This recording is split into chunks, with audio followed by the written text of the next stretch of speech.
Cet épisode de French Boss est sponsorisé par Tister, la plateforme de vidéos consommateurs qui permet aux marques de donner la parole à leurs clients. French Boss, le podcast des entrepreneurs voyageurs. Éric Gendry.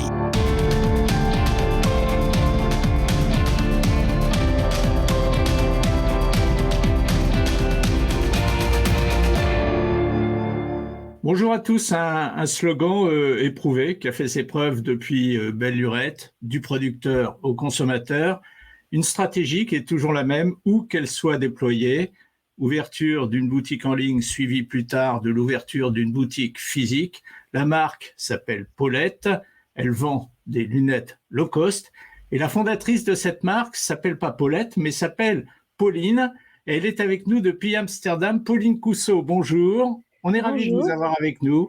Moi aussi, merci beaucoup. On est ravis parce que vous n'avez que 32 ans, si je ne me trompe pas, vous me dites si je me trompe, et vous avez déjà une aventure longue à raconter, longue et une aventure de voyageuse et une aventure d'entrepreneuse. On va en parler. Auparavant, un petit mot sur la photo qui se trouve derrière moi, la photo que vous avez eu la gentillesse de me donner, une photo d'Amsterdam. Car aujourd'hui, après avoir été, on va en parler dans beaucoup d'endroits, vous êtes à Amsterdam. Dites-moi, de quelle manière Amsterdam compte ou pèse dans votre vie professionnelle aujourd'hui? Dites-moi ça, Pauline. Amsterdam, c'est en fait tout simplement l'endroit dans lequel on s'est rapproché de nos clients européens. Donc, on a ouvert un bureau à Amsterdam il y a 6 ans aujourd'hui. Pour être vraiment proche de nos clients européens, des journalistes, de notre communauté. Et voilà. Et comme on est une marque internationale, il était très important pour nous de pouvoir attirer des talents dans une ville qui était anglophone. Et en Europe, Amsterdam en faisait partie. C'est une ville aussi très créative, très culturellement intéressante et ouverte. Donc, pour nous, c'est essentiel. Moi, ça m'amuse beaucoup d'entendre une jeune femme de 32 ans qui finalement forcément une jeune entrepreneuse entendre dire on a une marque internationale. Ça, c'est quelque chose qui est vachement important. Dans l'idée que vous aviez de création de cette société, il y avait forcément le fait de devenir une société internationale. Disons que comme la société a été créée en Chine il y a 10 ans, il y a 10 ans bientôt, octobre, et que le premier marché qu'on a ouvert, c'était la France, c'était déjà en fait une société internationale. Nous sommes producteurs, nous avons nos usines en Chine et nous envoyons les colis directement aux clients français. Donc, c'est déjà une société internationale. Après, effectivement, le produit, le prix, la qualité ont fait qu'il a été très facile et surtout très important pour nous d'ouvrir de nouveaux marchés pour donner accès à d'autres clients à ce super produit qu'est Paulette. Bien, alors votre histoire, je pense qu'il n'y a personne qui soit plus qualifié que vous-même pour la raconter. C'est vraiment une histoire étonnante. Ça a commencé en Chine, aujourd'hui vous êtes à Amsterdam, mais entre-temps il y a eu d'autres villes traversées. Si vous pouvez me raconter vous-même l'histoire de Paulette, qui finalement est l'histoire de cette jeune entrepreneuse qu'on a en face de nous et qui s'appelle Pauline. Alors, on va essayer de résumer ces 10 ans en quelques phrases. J'ai débarqué en Chine, à Shanghai, à 19 ans, en fait.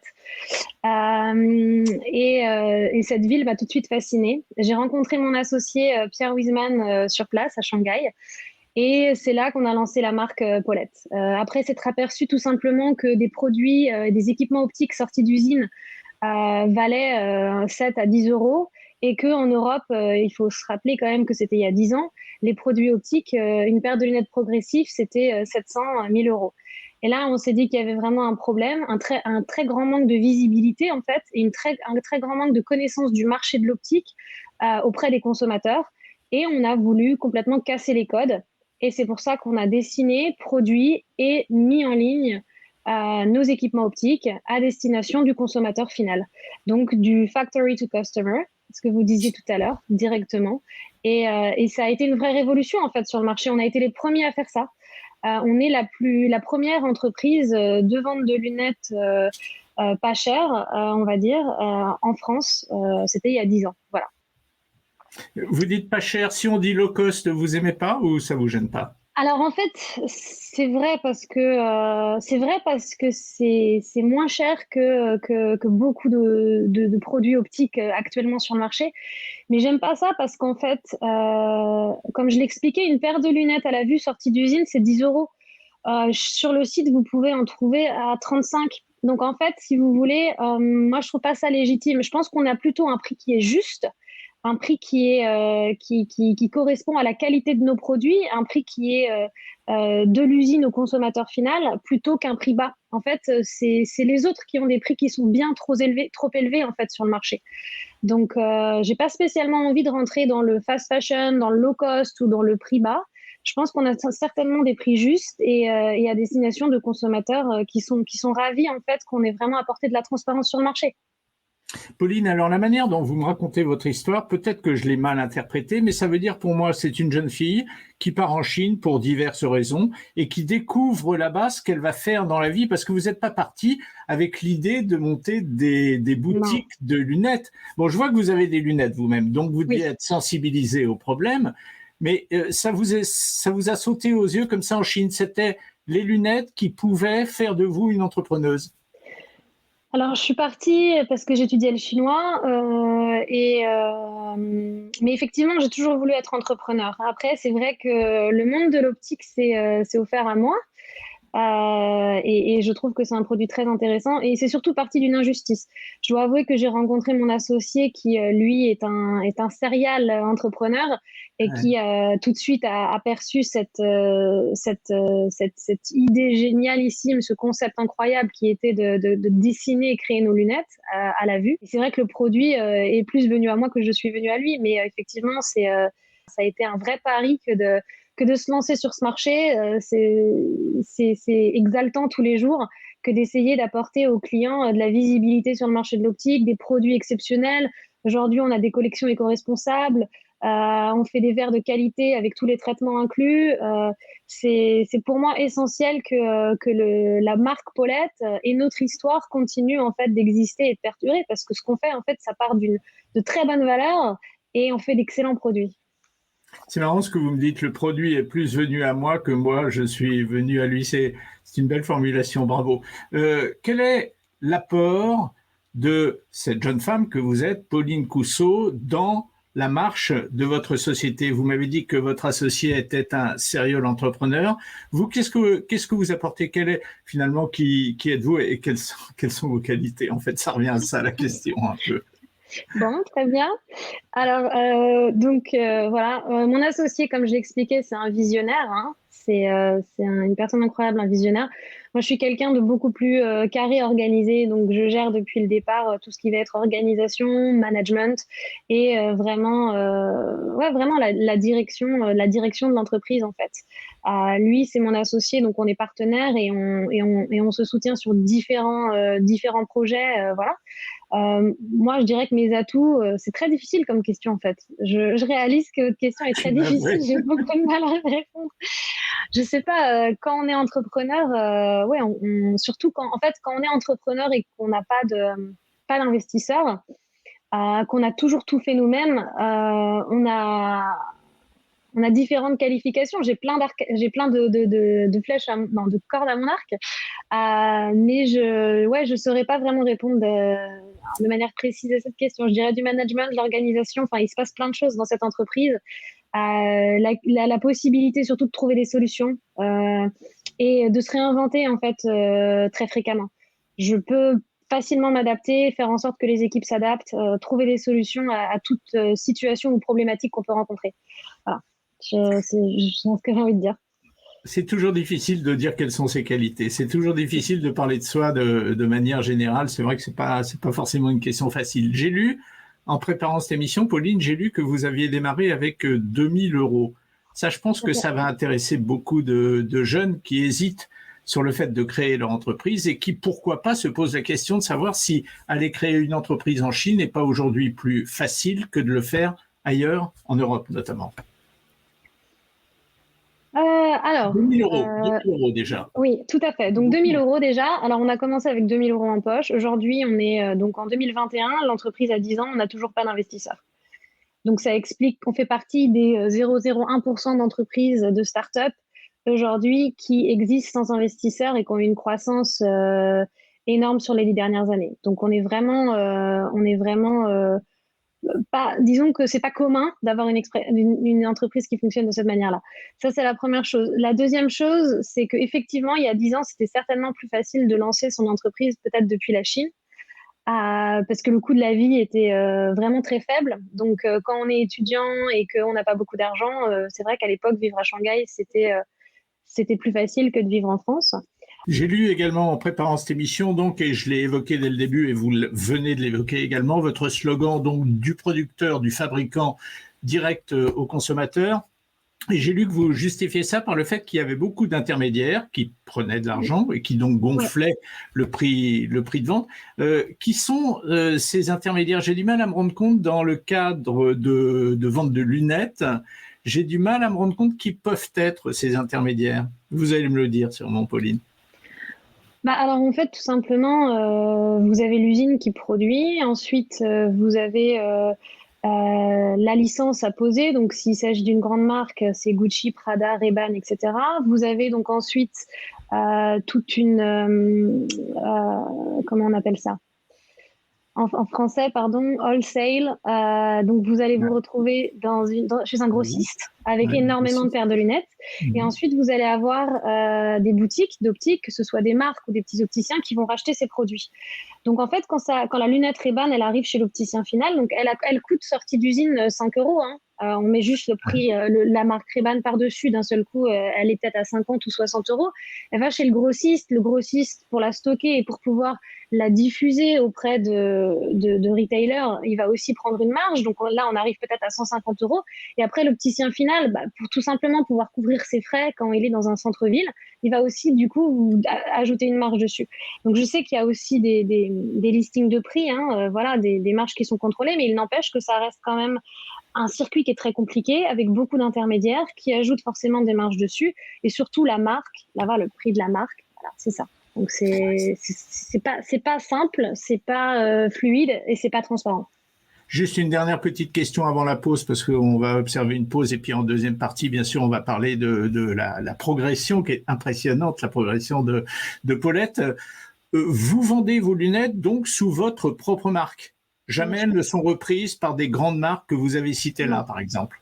Non. Nous avons une équipe de designers, on est propriétaire de nos designs et on a une usine dans laquelle on produit nos montures et nos verres.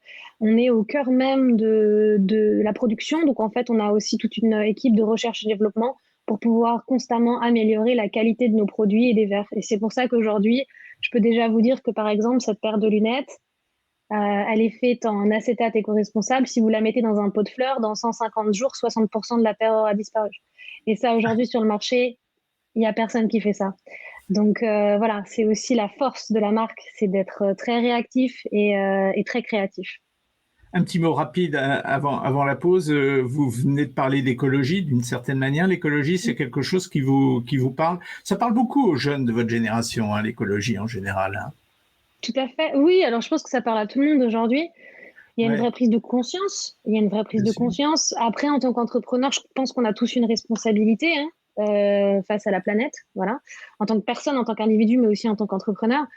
En tant qu'individu, voilà, ça commence par des choses simples, des gestes simples, le recyclage, limiter sa consommation de viande. Enfin, il y a plein de choses. En ce qui concerne l'entreprise, nous, on a le parti pris tout simplement déjà d'avoir un modèle économique qui est quand même très très éco-responsable, puisque en fait, on produit quasiment à la demande et on envoie au consommateur ce qu'il a déjà commandé. Donc, on n'a pas de stock. On n'a pas de stock dans nos boutiques. Nos boutiques, ce sont des showrooms connectés, donc vous partez pas avec la paire de lunettes, ce qui fait qu'on stocke ni verre ni monture, donc il y a très peu de gâchis. Et en plus de ça, on lance des collections qui sont éco-responsables avec des packaging qui le sont également. Donc, ce sont des petits gestes, en fait. Nous, on a une équipe qui a travaillé 3 ans pour obtenir ce genre de résultats, donc ça a été des efforts considérables. Mais aujourd'hui, ce sont des petits gestes du quotidien que la marque fait qui vont avoir un impact environnemental extraordinaire. Et surtout, en tant que valeurs, ce sont nos valeurs, mais même pour le client final. C'est important qu'il puisse aussi participer à cette avancée technologique et à cette protection de l'environnement grâce à Paulette. Pauline, dans quelques secondes, on va parler du deuxième volet qui est intéressant, qui est la stratégie commerciale que vous avez développée au fil des ans.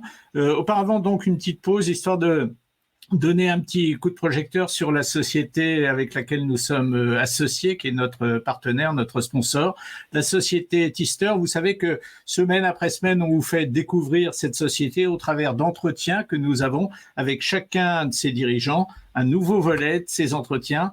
Et je reviens avec vous dans quelques secondes, Pauline. À tout de suite. À tout de suite. Alors, il y a une question, moi, que je me pose aujourd'hui. Que peut-on faire pour vous, nous, quand je dis nous, c'est la communauté d'expats de French Morning. Eh bien, bonjour à tous déjà. Oui, aujourd'hui, en fait, nous sommes leaders sur le marché de la vidéo consommateur parce que notre solution et notre technologie sont assez uniques, en fin de compte.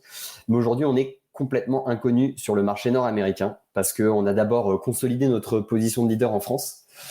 Là, on cherche vraiment à rencontrer des marques et des distributeurs aux États-Unis pour leur montrer comment ils pourront bénéficier des vidéos de leur communauté. Donc vraiment, ce que vous pouvez faire pour nous, c'est parler de Tister, tout simplement. Et n'hésitez pas à me contacter directement sur LinkedIn, me mettre en contact avec des personnes que vous pourriez connaître dans le marketing, dans la communication, dans le digital et qui seraient intéressées par ce type de solution pour une mise en relation avec notre équipe sur place puisqu'on a des locaux désormais à Boston et donc on a une équipe nord-américaine qui s'installe. Il ne reste plus qu'à nous faire connaître sur le marché. Bien entendu, bien compris, bien retenu. On va évidemment continuer de parler de Tister. Merci Christophe. Merci à vous. De retour à Amsterdam, de retour avec Pauline Cousseau, fondatrice de la maison Paulette. Tiens, pourquoi Paulette d'ailleurs? Voilà, la bonne question. Pourquoi Paulette? Paulette, c'est mon surnom, en fait. Voilà. C'est pas très joli. Moi, je préfère Pauline, personnellement. Moi, je sais pas. Bon, après, voilà, c'est à l'appréciation de chacun. Hein, mais en fait, Paulette, voilà, ça sonne français. Ça peut se prononcer à l'international. Voilà. C'était parfait pour la marque également. Bon, bravo. Bon, c'était une parenthèse. On va reparler maintenant de cette stratégie commerciale dont on a parlé au tout début de cette émission, qui consiste à dans un premier temps, ouvrir une boutique en ligne et de suivre avec la création d'une véritable boutique. Ça, c'est quelque chose que vous avez décliné. Est-ce que ça veut dire que finalement, la vente en ligne, elle ne se suffit pas à elle-même aujourd'hui? Alors, non. Je dirais pas ça. Je pense que la raison pour laquelle je sais, la raison pour laquelle on a lancé cette vague de showroom connectés, c'est tout simplement pour pouvoir apporter une alternative aussi aux clients et à notre communauté. Aujourd'hui, avoir des emplacements physiques, c'est une forme de marketing également, c'est une forme d'apport de visibilité pour la marque. On a des showrooms aujourd'hui qui sont dans des emplacements premium, dans des centres-villes. On a rue de Rivoli à côté du Louvre, on a Oxford Street à Londres, on a le centre-ville d'Amsterdam également, Bruxelles près de la Grand Place. On a des showrooms qui sont des emplacements de rencontres avec nos clients et nos communautés. On présente l'intégralité de nos produits, il y a des conseils optiques. Vous pouvez également prendre tout simplement vos corrections gratuitement et sans engagement dans nos boutiques. Ça a été aussi un des éléments qui nous a poussé à avoir des emplacements en fait physiques. C'est la difficulté d'avoir accès à un opticien ou un ophtalmo en France. 6 mois pour prendre un rendez-vous, c'est compliqué. Donc voilà, on a vraiment eu envie de créer une révolution à tous les niveaux, que ce soit dans le produit, que ce soit dans l'accès aux produits, je veux dire d'un point de vue financier, donc des montures et des verres à 35 €, mais également tout simplement dans l'approche et le service qu'on a avec le client. On veut lui permettre d'avoir le maximum d'expérience Paulette. Donc allez dans nos showrooms connectés. Aujourd'hui, c'est une vraie expérience. On crée des micros-événements également dans ces showrooms. Voilà, vous pouvez toucher le produit, l'essayer. Vous pouvez également télécharger notre appli mobile, scanner l'intégralité des produits et votre ordonnance et pouvoir acheter directement de votre appli. Donc, c'est une autre expérience. C'est pas un magasin d'optique traditionnel. Donc voilà, C'était important pour nous de faire la différence. Et en termes d'image de marque, Pauline, est-ce que vous considérez qu'un showroom, c'est un accélérateur indispensable en termes d'image de marque, que votre image de marque va considérablement s'accroître, s'améliorer avec un showroom beaucoup plus qu'elle ne le ferait par Internet? Je pense que ça crée un lien de confiance. Je crois que ça établit surtout un lien de confiance. C'est-à-dire qu'aujourd'hui, on est dans une société complètement changeante. On va avoir une grosse partie de la population, on va dire surtout les générations peut-être les plus jeunes, qui vont avoir une confiance dans l'achat sur Internet. Et on va avoir une partie de la population qui va toujours avoir une réticence, surtout s'il s'agit d'un produit considéré comme depuis des années médicales, qui est un produit optique. Voilà. Nous, on a vraiment révolutionné ce produit, cet équipement optique. C'est plus uniquement du médical, c'est un besoin, c'est une nécessité. Payer 1 000 € pour une paire de lunettes, pour moi, je trouve ça aberrant. On en a besoin, on a besoin de la vue, voilà, pour travailler, pour conduire, pour tout.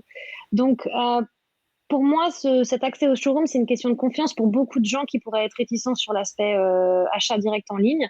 Ça leur permet d'avoir des conseils optiques, d'opticiens qualifiés et surtout de se rendre compte aussi de la qualité de nos produits et la qualité de nos services. Et quand vous voyez une paire de lunettes à la vue à 35 €, honnêtement, vous essayez, surtout quand vous voyez l'image de marque aujourd'hui qu'on a sur les réseaux sociaux ou même également sur notre site. On fait des campagnes, des campagnes absolument magnifiques, on a des produits de qualité. De toute manière, la réponse la plus simple pour tous les gens qui hésitent aujourd'hui, toutes les personnes qui hésitent, ça fait 10 ans qu'on existe, on n'a toujours pas d'investisseurs. Et on a des boutiques aujourd'hui qui ont pignon sur rue. Si vraiment le produit n'était pas bon, on ne serait pas là aujourd'hui. Parce que le consommateur, il sait exactement ce qu'il veut. Et on ne lui fournirait jamais un produit pour le décevoir. Et surtout pas un service pour le décevoir. Donc, on ne serait plus là si on n'était pas bon. Pauline, bravo. Pauline, vous m'avez fourni la transition quand vous me dites que depuis 10 ans, vous n'avez toujours pas d'autres investisseurs. On va aborder la partie financière de la vie de Paulette aujourd'hui. En 2018, il y a 3 ans, stratégie, disait-vous, que vous étiez un petit empire. Les mots ont un sens quand même. C'est quoi aujourd'hui le petit empire de Pauline Cousseau et de son associé? C'est effectivement, les mots ont un sens. J'avais jamais eu l'impression de me sentir comme une empereur, mais alors on a quand même l'impression d'être en haut d'un grand château, ça c'est certain. On a énormément d'employés aujourd'hui. On a 8 showrooms, on va en ouvrir très prochainement. En Europe entière. On a une croissance qui, en plein Covid, a fait 50% de plus. Donc oui, on est à la tête d'une très belle aventure. On est à la tête d'un très joli bateau, d'un très joli produit, d'un très joli projet. Un empire, je ne sais pas, parce que j'aime pas trop la connotation, mais en tous les cas, on a toujours su s'améliorer en fait au fur et à mesure du temps. Et je crois que c'est notre force. Notre force, elle vient du fait qu'on n'a pas eu d'investisseurs et qu'on a commencé à tout faire nous-mêmes, mes associés et moi, mon associé et moi, ce qui fait qu'on a fait des erreurs à un niveau micro. Et aujourd'hui, on les réplique pas. Quand vous ouvrez une entreprise et que d'un seul coup, vous avez une injection de 17 millions d'euros, quand vous faites des erreurs, elles sont à un niveau national. Donc ça se voit. Donc les entreprises ont peut-être plus de mal justement aussi à évoluer comme ça. Nous, on a appris de nos erreurs, on a grandi grâce à ça. Nos fondations, elles sont extrêmement solides, extrêmement solides. Donc voilà. Le fait que vous n'ayez pas d'investisseurs prouve que vous suffisez en termes de trésorerie, tout au moins par vous-même. J'aimerais, si ça vous ennuie pas, qu'on précise certains chiffres que vous n'avez pas donnés. Vous avez dit on a énormément d'employés. C'est combien? Alors, énormément d'employés. Aujourd'hui, on est à 200 employés en tout dans le monde entier. On est à 100 employés en Chine pour tout ce qui va être la production, la logistique, le laboratoire, les opticiens. Ensuite, on va avoir 100 employés en Europe entre le siège à Amsterdam et nos showrooms. Voilà, c'est à peu près ce que ça représente. Tout en sachant que j'inclus également pas mal de professionnels qui travaillent avec nous, qui sont des acteurs en freelance, voilà, des partenaires qui nous rejoignent sur certains projets. Donc oui, on gère énormément de personnel aujourd'hui, on gère énormément de projets. Voilà. Ça représente quoi, Paulette, en termes de chiffre d'affaires? En termes de chiffre d'affaires, aujourd'hui, Paulette, on est à 65 millions par an en moyenne. J'ai pas encore les chiffres de cette année. Voilà. Et comme vous l'avez très bien précisé auparavant, on est autosuffisant. Donc ça veut dire qu'on a aussi du profit pour pouvoir réinvestir les années suivantes. Je m'en doutais un peu que vous aviez du profit. Donc voilà. Donc on est une entreprise très florissante, c'est certain. En termes de croissance, vous avez dit une très forte croissance, pareil. Combien?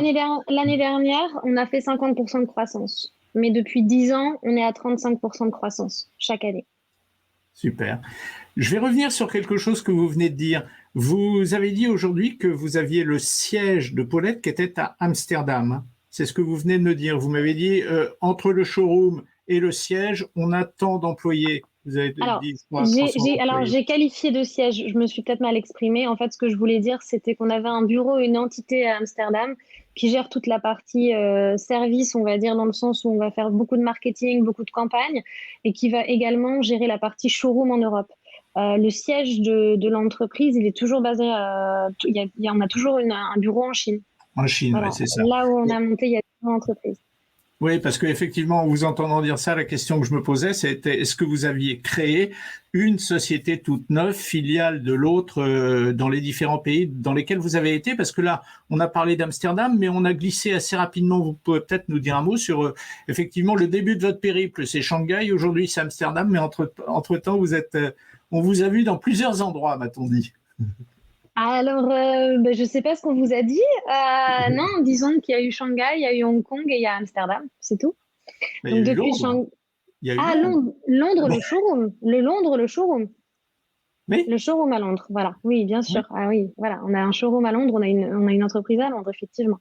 Londres, on a ouvert en 2019. Oui, d'accord. Voilà. Et la manière que vous avez travaillé dans le quotidien aujourd'hui, est-ce qu'elle est exactement la même que celle que vous aviez à Shanghai, par exemple, non. sur ces fameux… Alors, dites-moi. Pardon, je vous ai devancé. Non, pas du tout, parce que la façon de fonctionner, en fait, est complètement différente de l'Asie, déjà. L'Asie, c'est un pays qui va très, très vite, qui est beaucoup dans l'action. Il y a énormément de possibilités qui s'offrent à nous à partir du moment où on connaît les codes du pays. Voilà. L'Europe, c'est plus compliqué. Il y a plus de réflexion, plus de parties administratives, donc les choses sont un petit peu plus lentes. Après, l'avantage d'être en Europe, c'est aussi beaucoup la recherche de talent. L'Europe, c'est quand même un continent qui fournit énormément de talents créatifs et d'intellectuels. Et cette recherche, elle est assez fascinante. C'est vraiment aujourd'hui, moi, ce qui m'intéresse le plus, c'est de trouver les bons talents et les bons collaborateurs avec lesquels travailler. Parce que des fois, il est vrai que quand on recrute des gens, on tombe sur des pépites incroyables. Et ce qui m'intéresse le plus dans mon métier, c'est surtout d'apprendre des autres. Aujourd'hui, je suis chef d'entreprise, je connais ma marque mieux que personne. En revanche, je ne suis pas photographe, je ne suis pas directrice artistique, je ne suis pas directrice du service client. J'ai fait tous ces métiers-là il y a 10 ans parce que je n'avais pas le choix. Aujourd'hui, je travaille avec des gens qui sont extrêmement talentueux et c'est une passion que de les voir s'éclater au travail et j'apprends énormément grâce à eux. Donc l'Europe nous a permis ça, vraiment. Et ça, c'est un bonheur. En fait, je vais synthétiser, alors peut-être de manière un petit peu maladroite, mais je vais essayer de synthétiser tout ce que vous m'avez dit depuis presque une demi-heure, Pauline. En fait, c'est la lunette pas chère qui a fait de vous une entrepreneuse.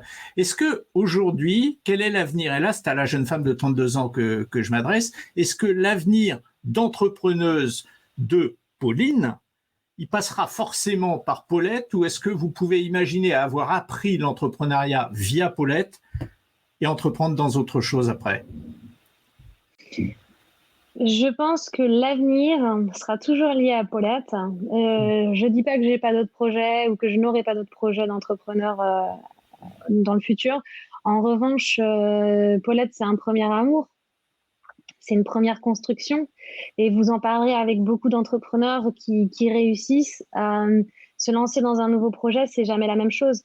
Quand j'ai commencé, j'avais très peu d'expérience, donc j'apprenais énormément. C'était une fascination. On avait 2000 € en poche, donc vous imaginez bien nos conditions de vie et nos conditions dans lesquelles on a monté cette entreprise. Aujourd'hui, si je recommençais, ce serait plus du tout la même chose. Donc oui, j'aurais mon expérience pour moi, mais beaucoup moins l'aventure. Voilà, je pense. Donc non, je pense que l'avenir, ce sera toujours avec Paulette. C'est mon premier amour et je crois que ce sera difficile de m'en séparer.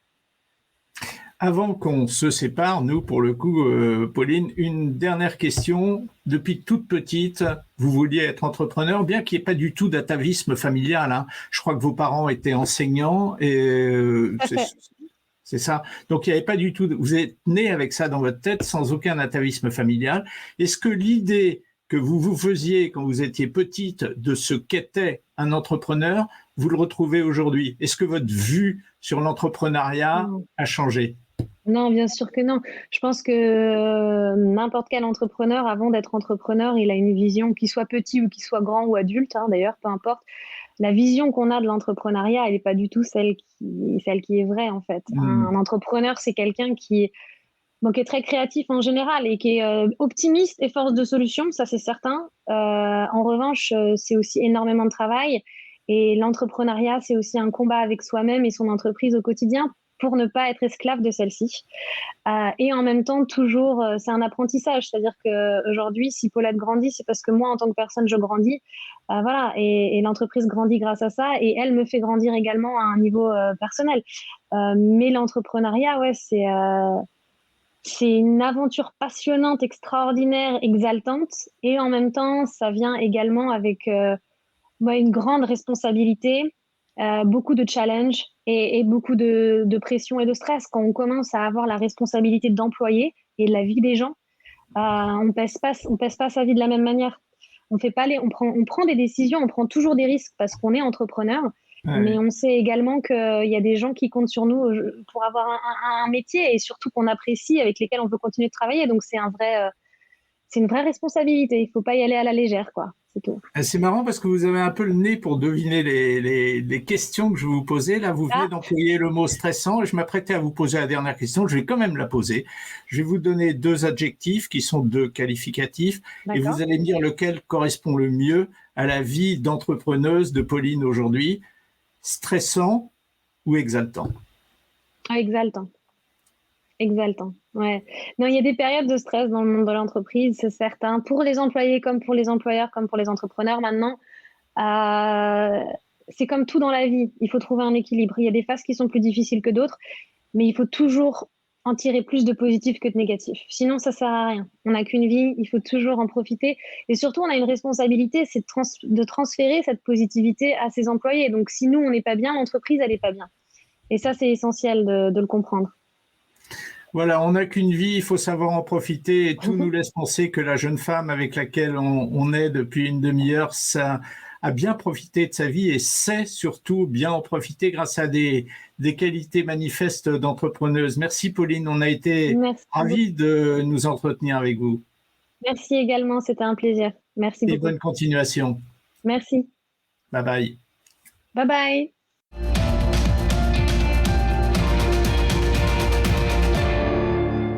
Cet épisode de French Boss a été sponsorisé par Tister, la plateforme de vidéo consommateur qui permet aux marques de donner la parole à leurs clients.